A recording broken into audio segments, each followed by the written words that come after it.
গোলাঘাটৰ মুখ্যমন্ত্ৰী বাহনলৈ কংগ্ৰেছে পানী বটল নিক্ষেপ কৰা ঘটনাৰ বিৰুদ্ধে তীব্ৰ প্ৰতিক্ৰিয়া মন্ত্ৰী বিমল বৰা।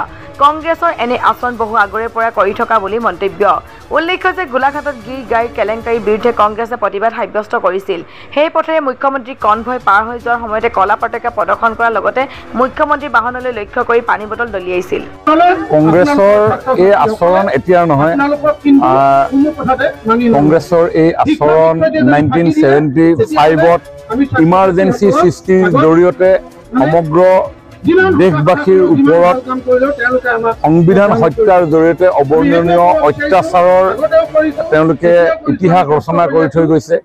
কংগ্ৰেছে অসমৰ স্বাভিমান ৰক্ষা কৰিবৰ কাৰণে অসমৰ ৰাইজ যেতিয়া অস্তিত্ব ৰক্ষাৰ কাৰণে আন্দোলন কৰিছিলে, 855জন মানুহক তেওঁলোকে হত্যা কৰি থৈছিলে, হাজাৰজনক পংগুত্বৰ জীৱন আঁকোৱালি ল'বৰ কাৰণে বাধ্য কৰাইছিলে। তেওঁলোকৰ শাসনৰ সময়ছোৱাত অলেখ হত্যা হিংসাৰ ঘটনা সংঘটিত হৈছিলে। নিবনুৱা যুৱক যুৱতীক তেওঁলোকে চাকৰি বিক্ৰী কৰাৰ পৰিৱেশলৈ লৈ গৈছিলে। গতিকে কংগ্ৰেছৰ এইটো লিগেচি।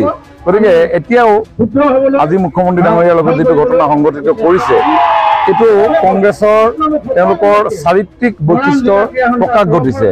কাৰণ মুখ্যমন্ত্ৰী ডাঙৰীয়াৰ নেতৃত্বত অসমখনে যি দ্ৰুত উন্নয়নেৰে অসমখন আগুৱাই গৈছে, এই উন্নয়ন তেওঁলোকে কেতিয়াও কামনা নকৰে। কাৰণ চাহ বাগিচা জনসাধাৰণক যুগ যুগ ধৰি এটা বেংক একাউণ্টৰ গৰাকী নকৰাকৈ তেওঁলোকে ৰাখি থৈ দিলে।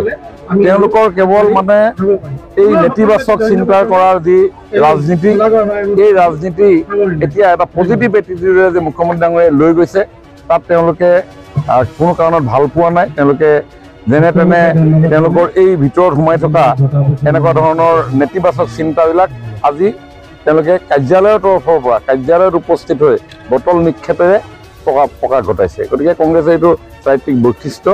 গতিকে এই নেতিবাচক চিন্তাক আমি কেতিয়াও সুস্থ সমাজে গ্ৰহণ নকৰে, তীব্ৰ গৰিহণা দিছোঁ।